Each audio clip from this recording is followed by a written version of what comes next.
Clean Consolidated, a Southgate Media Group podcast dedicated to all things related to Arrow over on the CW.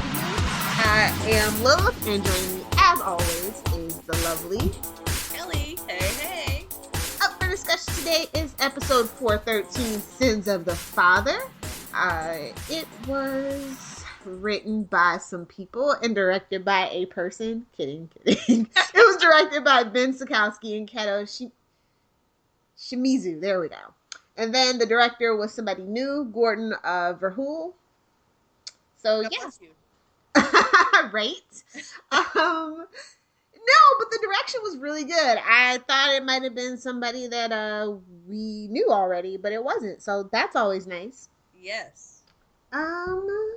Who do we have? We had another round of really great guest stars. Neil McDonough as Damien Dark, Katrina Law as Nissa Al Ghul, Jimmy Akingbola as Baron Ryder, Tom Amandes as Noah Cutler, not to be confused with Cole Cutler from Heroes Reborn. Shout out to Ricky from Primatech Files. Natasha Gale as Messi Natifa, and Elijah Rituru as Tiana, as well as Mama Smoke, aka Charlotte Ross, making another weird appearance. We've seen a lot of Mama Smoke this season. Yes, we have. It makes me miss Moira. Don't judge me. Well, I keep thinking, where's Quentin? Recovering from his night with Donna Smoke, obviously. Smoking Lance. Oh, yeah. So, It's a whole other meaning. So how about that synopsis? Oliver receives an offer from Nissa that's hard to refuse. Meanwhile, Thea continues to battle the bloodlust. Malcolm steps in to help his daughter. And Laurel has a heart-to-heart talk with Nissa. Oh, okay. So I am so confused about the League of Assassins. Do they just have like a satellite office in Starling City? Are there torchbearers just like ready to go at any moment? Like, I thought Nanda Parbat was like this far place to get to, and we're just back and forth. Meanwhile, Thea's life is hanging in the balance. Yes. Was it just me? No. I kind of wondered that too. You know what? I bet you they're using the teleporters from the Tomorrow People. No, they've got boom tubes like in a Justice League cartoon.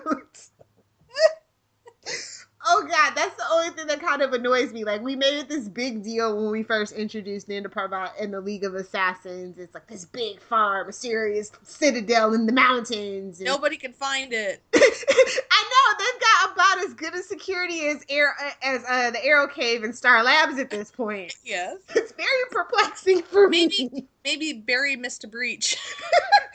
You know what? Honestly, I'm like, they just have a secret magic portal. Just tell me that now. I'll go with it. The Stargate's there. Yes! Another Stargate.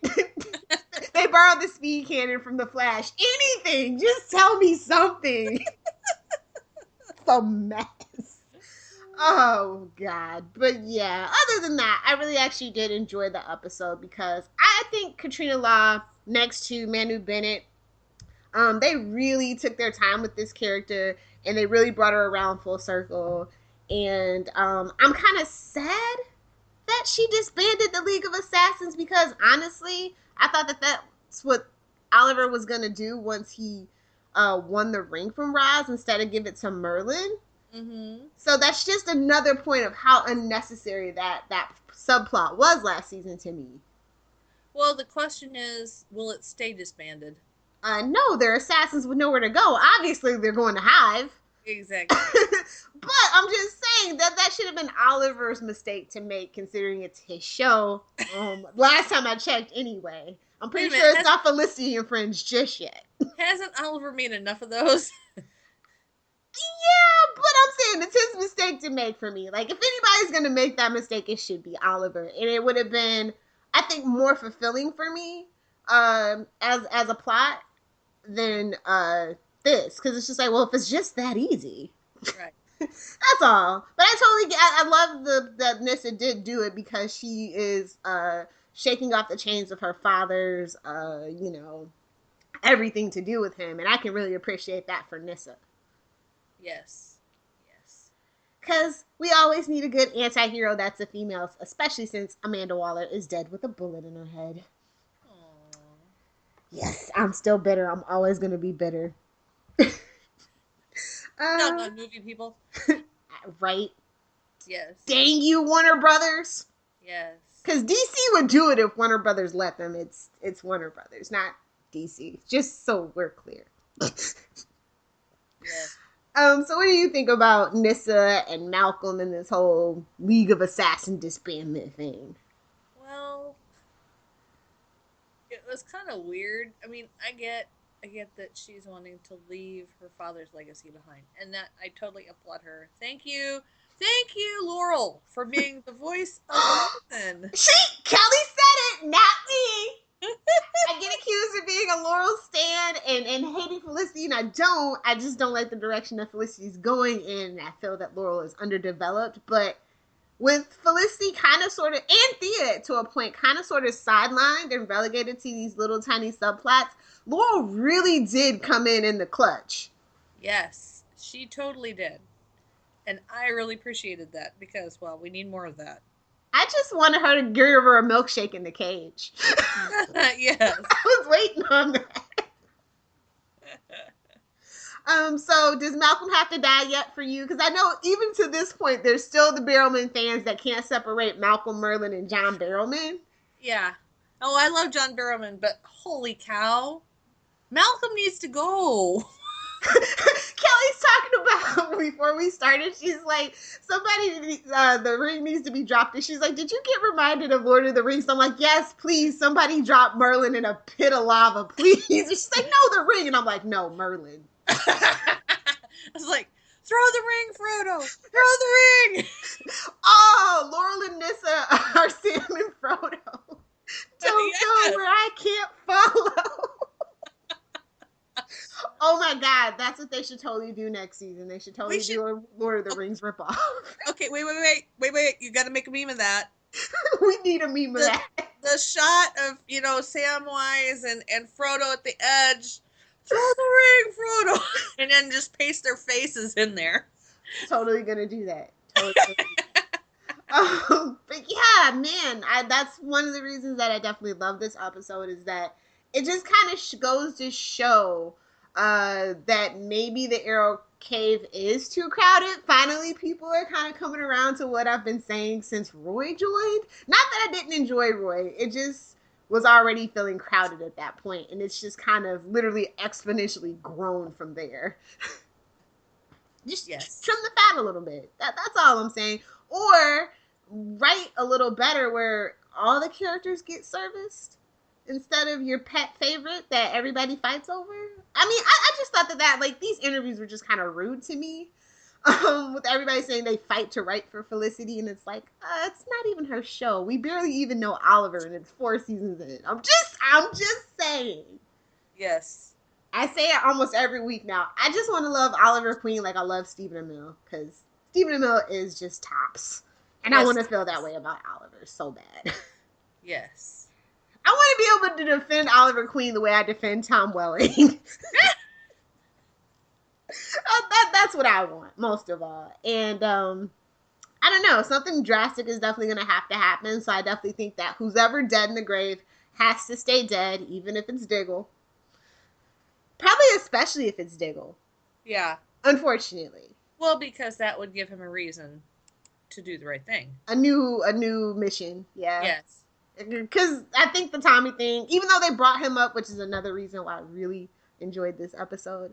I mean, Malcolm brought him up, Oliver brought him up, Laurel brought him up, and I was just like, yes, too bad he's on another show that's really, really awesome on NBC. Yes, because how cool would it be to bring Tommy back?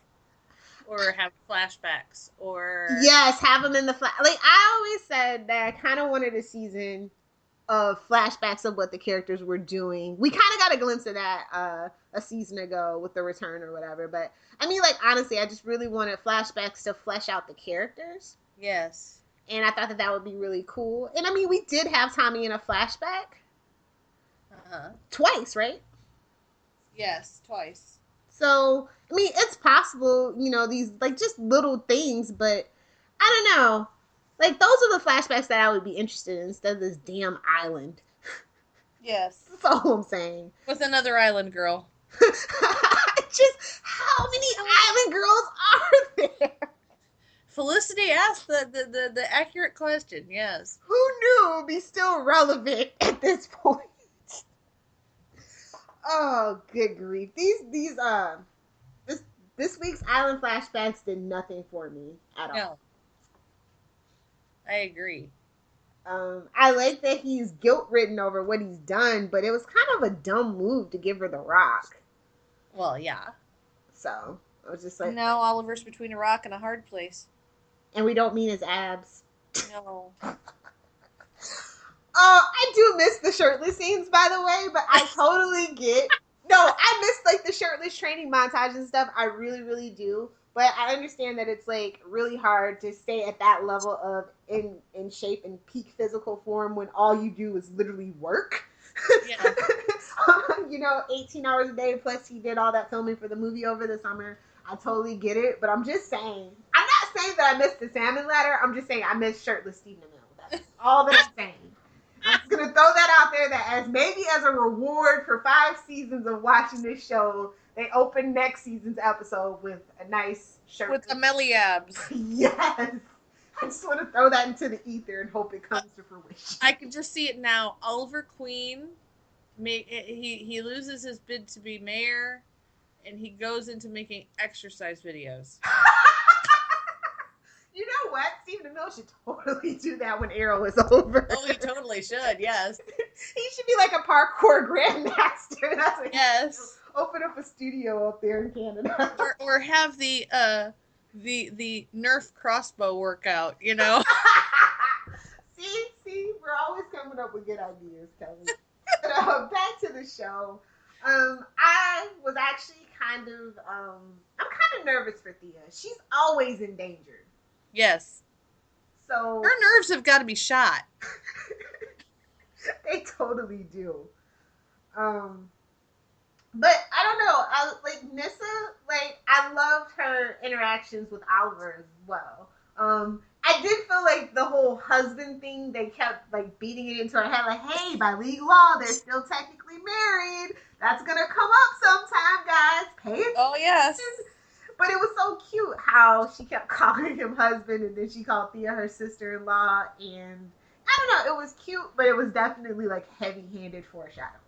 Yeah. Oh, that was painted with like a charcoal pencil, you know. A big red arrow and an anvil. A Sharpie. A red Sharpie. I just don't get how Oliver, I understand that it's Thea's father, but honestly, let's be real at this point. Robert Queen, with all his issues, was a better father to Thea than Malcolm ever was or will be. He is selfish. He's never, this should have been obvious to Oliver at this point. He's never going to change, and yes, he might love Thea in his own sick, twisted way, but he's never going to put her first the way that a parent would. Biology is not fatherhood. Exactly. Anybody can be a father, but it takes a real man to be a dad, I believe is how that commercial went. Yes. Yeah. So, I don't know. I'm just I've been annoyed with Malcolm since he rejuvenated himself somehow in season 2. I feel like that's been the biggest part of Arrow that's stuck in my craw next to the whole Moira Queen trial thing, which actually goes hand in hand when you think about it. So I think that Malcolm needs to die for this show to grow, flourish, and move on finally. Yeah, I would agree with you. And it's kind of a shame because, like I said earlier, they'd already kind of given these interviews, I guess, to quell the John Barrowman fanboys that, hey, Malcolm's still going to be around next season. And, season 5 is, basically our season 7. It's supposed to be a season of completion, of fruition, and the character should be right where he needs to be. You know what I'm saying? And then we take the story elsewhere. So I get why they kind of sort of want to keep Malcolm around, but it annoys me. Mm-hmm. I mean, if anything, too bad Ray's not getting to season 4, I don't think. Because, John Barrowman's supposed to be on that show when they come back in the spring. Just in case anybody wants to see John Barrowman in some really foo-foo clothes. We could have stuck him there. I'm like trying to think of other places to stick John Barrowman because I love him, but Malcolm has to die. He's like John Tucker. He must die. That's all that I'm saying. But moving right along to Malcolm getting his hand cut off. Like I didn't see that coming. Oliver kept saying he was gonna find a third way.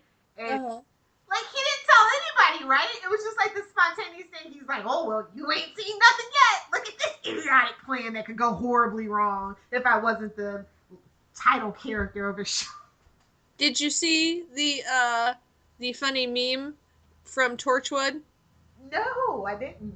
Oh yeah. Oh well, I'll have to find it for you because Jack has a hand, a missing hand in that one too, or a hand in a jar. Oh yeah. Oh gosh. All I could think of was, Luke, I am your father. No. Yeah, man, Flash and Arrow had some heavy-handed Star Wars references this week. They totally. And Lord of the Rings. I don't know. Like Oliver's plan was kind of genius, but like we've been kind of shown that Oliver hasn't been in his peak fighting skills for quite a while. Meanwhile, Malcolm Merlin is Ra's al Ghul, and he's been training, and he's hardcore, and he's this and that, and it was just really, and they lost. Okay, Oliver and Thea lost to Anarchy 2 against 1, not what, 3-4 episodes ago? Right. And you're taking on the Demon's Head, and you win. Okay. That's all that I'm saying. But that fight scene was definitely not long enough. No. Oh, it was beautiful, but no, it wasn't long enough. I was just like, oh, come on, you guys have been doing the wash, rinse, repeat fight choreography all season because we've been fighting the ghosts. Give me something longer. I need it. Yes. I totally wanted him to kill him right then and there. I don't think him losing a hand. I'm like, have you ever heard of someone called Jamie Lannister? I'm just yes, exactly. Or the doctor could visit and regenerate it for him. No, he has to have a hook, or he has to have like a Swiss Army knife device on his hand when he comes back. A Leatherman tool. Yes! He needs that. That needs to happen. I mean, just let the show get ridiculous. Bring it out of this dark, gritty, depressing thing that we've been dealing with, and just give me something funny and comic booky. That's what we need at this point. That's why Legends of Tomorrow is such a smash hit at this point. Hey, how did I not know that Brandon and Katie are both in 400 Days? How did you not know that? I don't know. Hey, oh, wait, Tom isn't Tom Cavanaugh in that movie too? Yeah, he is. The bad guy too. Spoiler alert. How did I not know that? I'm surprised you didn't. My boyfriend actually stumbled across that on Netflix, and I was just like, it looks awful, but it's Katie, so I'll do it. It wasn't that bad, actually. Cool. I haven't seen it yet. You'll like it. Anyway, yeah. So, how do we feel about the Felicity subplot and her father? I felt like that went way too fast. I mean, not that I'm not thankful that it went too fast, but I just felt like if you were going to do it like that, then why even do it? Oh, I think he gets out. I think he gets out quickly. Ooh. I think he finds a technicality, and he's out. And then he causes more trouble. What's up with Felicity getting her new dad to arrest her old dad, though? I was just like, that's cold-blooded! I loved it, though. Me too. But let's backtrack a little bit and talk about Mama Smoke talking about Felicity's dad and how he shouldn't be trusted and all these things. I kind of felt bad for Felicity. That's a tough lesson. He totally you build up this person in your mind, you make all these excuses for them, and then, your heart of heart fears come true that he's just a narcissistic, self-absorbed jerk that only cares about himself, and you feel stupid for giving him a chance. Yeah. That was heartbreaking for me. Well, I mean, here's the thing.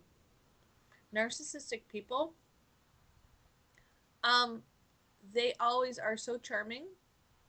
And if you're not around them a lot, it's easy to want to like them. Um, to want to think the best of them. They manipulate you, you know? And Felicity, she was having to figure out, okay, is what people are telling me true? Or has he changed? Or was he just misrepresented or misunderstood? Because that's half of her, too, on top of that. Right. And people who are like that are narcissistic, they are master manipulators. I mean, they're amazing at it. So I don't blame her for having that kind of crisis, Not at all. I thought it was well done, but I do hope that he does get out because, honestly, I was rooting for Damien Dark up until the time the car got shot up to be her father. Honestly, I think it makes more sense for me. I don't know why, but the writer said it wasn't organic for them, and I'm just like, oh, 1 second.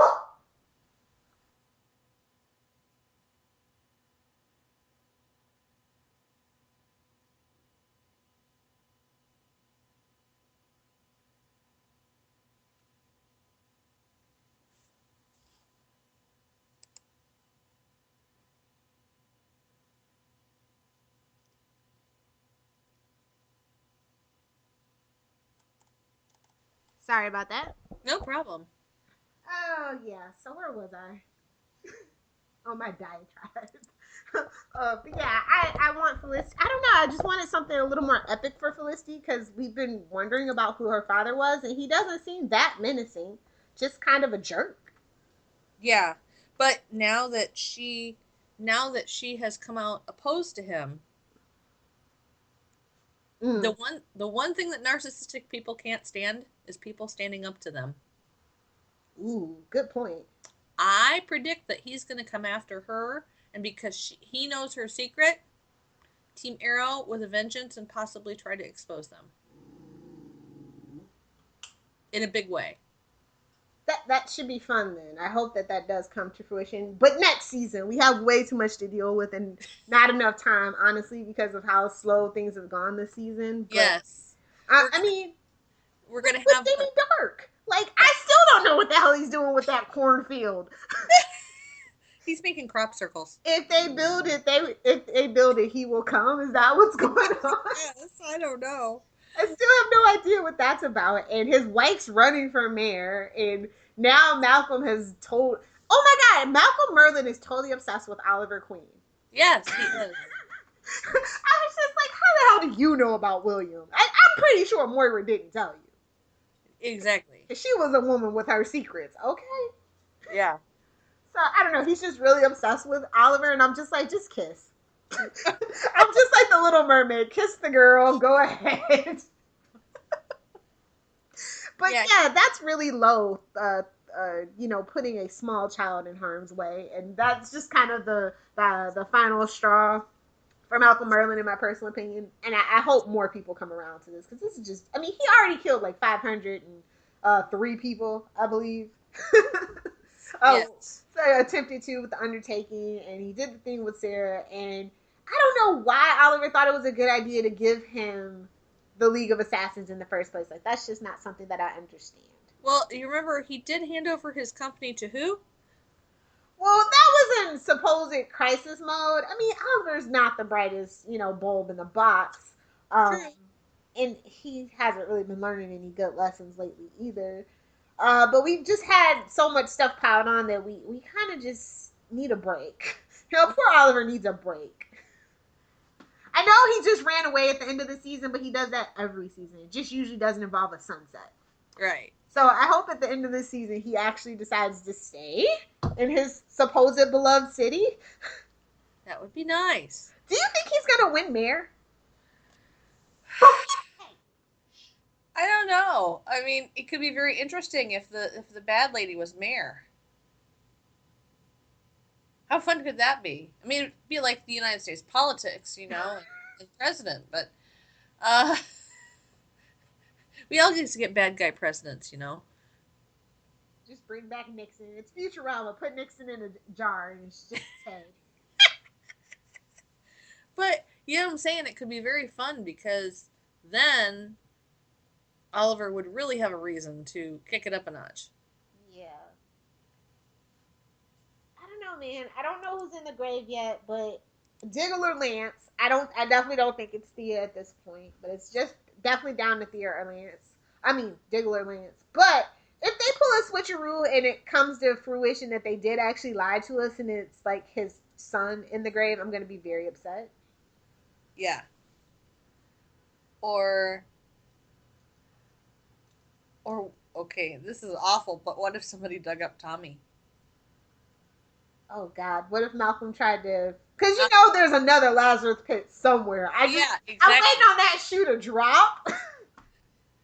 Or if I don't know, if he thinks by having DNA from his son could regenerate his hand, who knows? I don't know. The whole grave thing is just kind of creeping me out. I say that it's not even a person. It's all the drop plot points from the first 4 seasons of Arrow. And we're having a funeral for them to move on and become a better show in season 5. That's my hope. Who's in the grave? You heard and the struggle wig. Oh, the struggle wig's been dead. I don't care if that thing gets a funeral. I don't care. I hope they burnt that thing and scattered the ashes into space. Oh, good grief. But yeah, all in all, I think it was a really good episode. I think it moved the plot forward finally. Yes. I don't know how I feel though. I think they need to do something with the team. Definitely. They need to switch up the dynamics or something. Because it's always kind of the same people saying the same thing. And but I have noticed that they've been trying to make Oliver and Laurel friendly. But Oliver needs to apologize to Laurel. We need to have an apology scene between Oliver and Laurel. Mm-hmm. Because, I mean, she has just swallowed so much crap from everybody that I think it needs to be acknowledged. Yeah. And I'll be happy. Well, no, I'll never be happy with Arrow's portrayal of Black Canary until they fix everything, but it's a start. I don't know how you fix everything, though. You can turn back time. Well, that would work, yeah. Just saying, just throwing that out there. Time travel can be a mess, but it can also fix a few things. Yeah. So let's get into some of our favorite stuff. Who was your favorite character of this episode? Okay, you ready for it?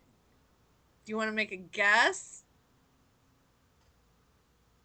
Who? Laurel. Yay! I've got somebody on the Laurel bandwagon. I'm so happy. I was very happy to see her being the voice of reason, for her, really actually having Nissa's best interest at heart and really caring about her. Aw, it warms the cockles of my heart to hear you say that. But my favorite character was Nissa, hands down. Way to come full circle. And I like where this potential of this whole disbandment could go. I know I said that the Arrow K was too full, but I think that there's always room for one more BAMF lady, especially one that can train Laurel and Thea more. And I think that she would add a really cool dynamic to the team. But at the same time, the Arrow Cave is kind of a clam fest at this point. Mm-hmm. I mean, I know it sounds terrible, but I just prefer my superhero shows to be a sausage party. I'm just saying, but I don't know. Nissa has my stamp of approval to be an auxiliary member of the team officially now. She rocks. She I mean, wow, she does. definitely. So, and it never hurts to have more Katrina Law. No. Screen, so definitely. What was your favorite scene? What was my favorite what? Scene. Oh, scene. Um, goodness. Well, I loved the fight scene, of course. It was arguably way too short, but it was beautifully choreographed and beautifully shot. Um, and we need more of that because it's Arrow. Well, we need more arrows in Arrow too. I wasn't gonna say anything. Like I haven't said anything all season about this, but for a show called Arrow, we sure haven't gotten a lot this season. I think we literally have like maybe 30 arrows fired total so far. That is pretty sad. I think Oliver's been whacking people with this bow more than shooting it. I just couldn't take it. I had to say it finally. I would be remiss in my duties not to bring it up. So it's arrowless. It is arrowless Arrow, but not in the way that you think. I probably have more arrows in my refrigerator than they've shot on the show. I have these great magnets, and they look like the fletchings of arrows. Oh, cool. I think my favorite scene has to be before the fight, where he's kind of talking about it, and then he just like jumps in, and he's like, "This woman is my wife, and I'm gonna come to her defense. Deal with it, Malcolm." Malcolm's like, "Oh, you bastard!" Now, some people said that maybe it was staged and choreographed up until the point where he goes and tattles on Damien Dark. Ah. I don't see it. I think that Malcolm is too narcissistic to lose in public. Yeah. So, definitely I didn't agree with that, but man, I really loved how he just kind of stood up for Nissa and he found that third option. And it was a smart option. It was risky, but he knows he's the title character of the show. I feel like he has a little bit of Deadpool running through his head. Well, I was kind of surprised he went there in front of Felicity. Yeah, her face when he did it. It was priceless. Yeah. Side note: how did Felicity get up to that roof? Did he carry her and Diggle carried the chair? Is that how that? Or was there an elevator? Was there? I don't know. It was a helipad. Oh yeah, I don't know. Like that is something that I just want to kind of say about Felicity being in a wheelchair. I don't know. Like I guess I think it feels a little cheap because they are gonna fix her. Yeah. And so it really feels like Arrow doesn't have consequences. Period. Everybody except for Moira and Tommy are still alive, and all these things, and except for all the people in Star City. True. But you know what I'm saying. Yes. So I don't know, and I think that people do deserve representation, and I think that she what she went through, the start of it, she went through it too fast, but it was interesting. So yeah, I don't know how I feel about this arc, but like they just kind of, and now they have to kind of gloss over those kind of things. I mean, her dad even brought her like one of those jump ramps for accessibility or whatever. Right. So it's like that they're aware, but they're not aware. And I just, right. The quicker this is over with for me, the better, I think. How do you feel about Felicity in a wheelchair, by the way? I don't think we've actually... I get it. I get why they're doing it, but I think you're right. I mean, if they don't leave her there, what are they saying? Are they telling people that if they heal her,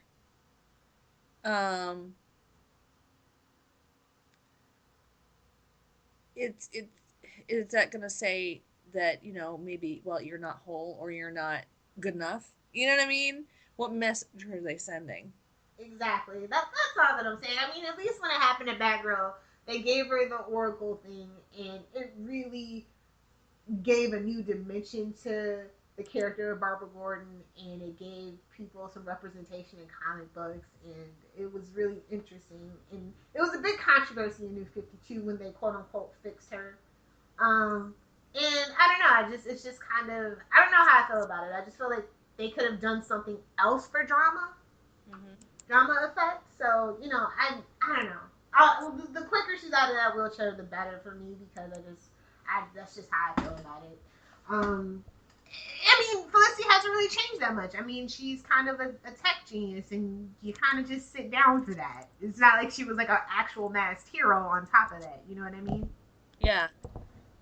So, yeah. Let's see.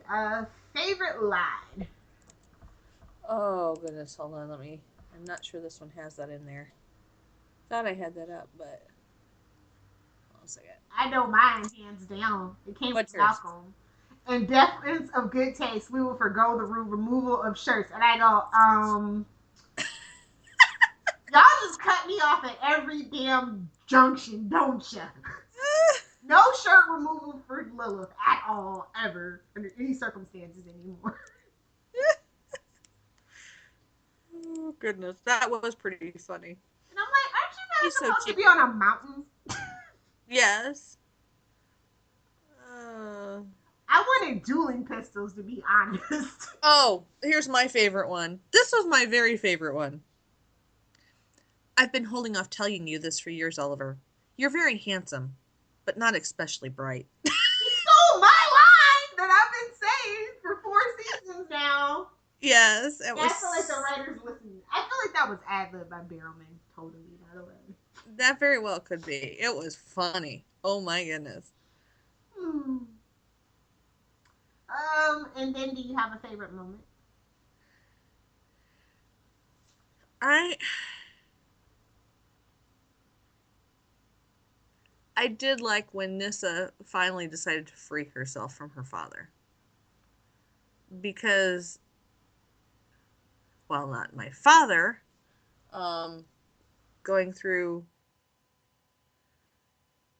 in my life anyway, I can tell you that being freed from someone who is completely domineering is such a relief. And so that just really resonated for me. But I know that's a very personal, kind of thing. So probably wouldn't resonate with everybody. I can understand that. But I think my favorite thing is, what was it? So many to choose from, actually, which is a change, a refreshing change. I think it's Laurel trying to get through to Nyssa. She's not even being judgmental. She's just kind of laying it out there. Right.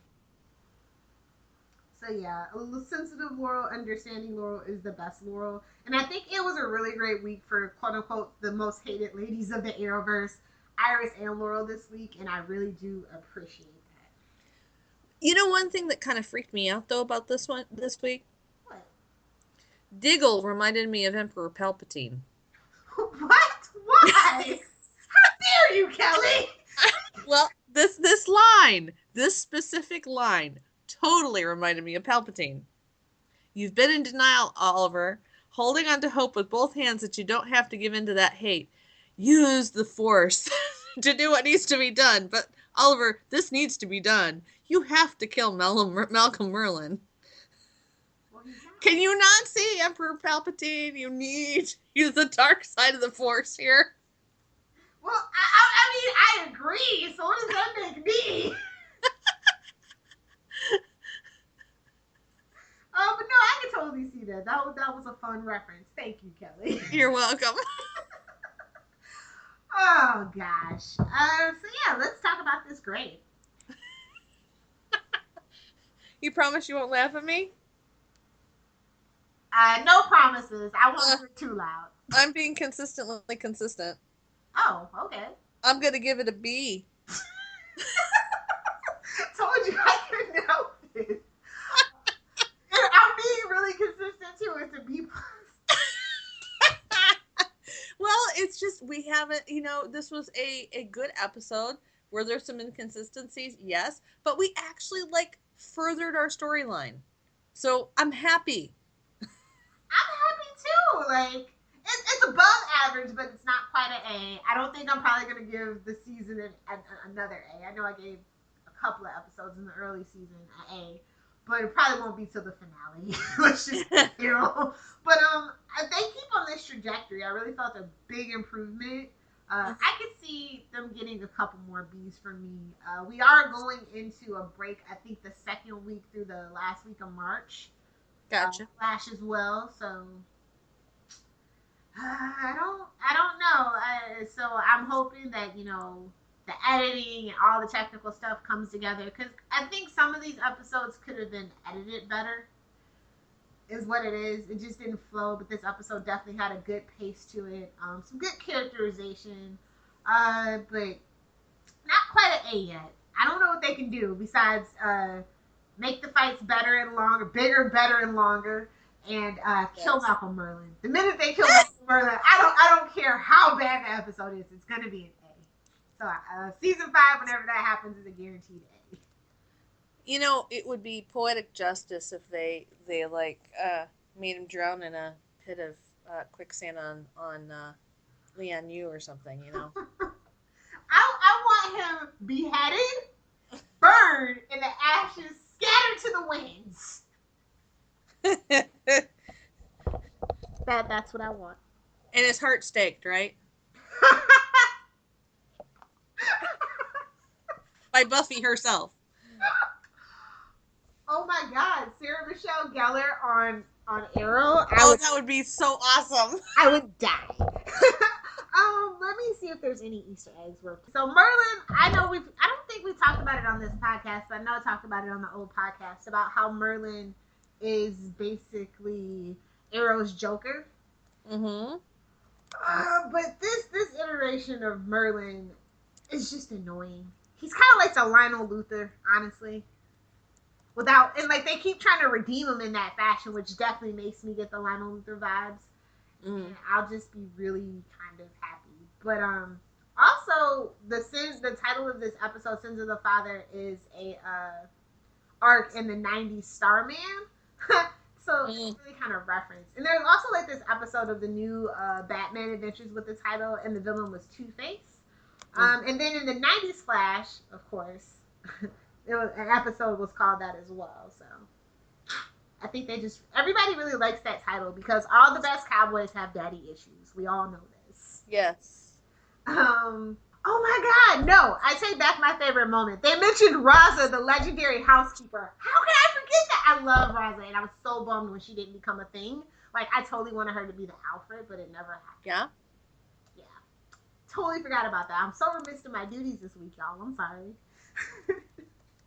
She was really good in the pilot, and I was bummed that she didn't stick around. So yeah, shameless plugs. All right. Well, you can find me on Twitter, Tumblr, Instagram, and about anywhere else that matters at SuperSquint. That's SuperSquint. And you can also hear me, of course, on Before the Bat with Phil and Tyler, the Gotham podcast. And, of course, on Flashpoint with the lovely Miss Lilith. As for me, you can find me on Channel 52, which is all your news-related stuff for the DC Nation. If you want to hear some reviews about DC comic books, please be sure to check out World's Finest. Phil is my co-host from Before the Bat. And we just launched a new podcast, Phil and I did. It's the Newcastle Crew 2.0. We are talking about everything John Constantine from the beginning. So if you are into that character, please check us out. Along the way, we will be talking about Swamp Thing, Zatanna, Dr. Fate, probably Justice League Dark, and a few other stops in the Vertigo land. So if you're interested, please be sure to look out for that on southgatemediagroup.com, which is where you can find a full list of our 80 plus podcasts, and it's always growing. So we also have blogs, and you can find out information about the host there as well. And just a friendly reminder to rate, review, and subscribe to us on your favorite podcatcher service of choice. It is greatly appreciated. Yes, and please download because streaming doesn't count. And if you want to hit me up on Twitter, you can find me at Lilith Hellfire. This podcast is at QC_SMGpod. Our email is queenconsolidated.smg@gmail.com. And our Facebook is, of course, facebook.com/Queen Consolidated Podcast. We look forward to hearing from you. You can leave us a DM or just a comment on one of the articles over on the Facebook page as well. So, yeah, it looks like it's time to wrap this sucker up. So, unless you're stuck on a hellish island, please be sure to come back next week. Queen Consolidated, signing off.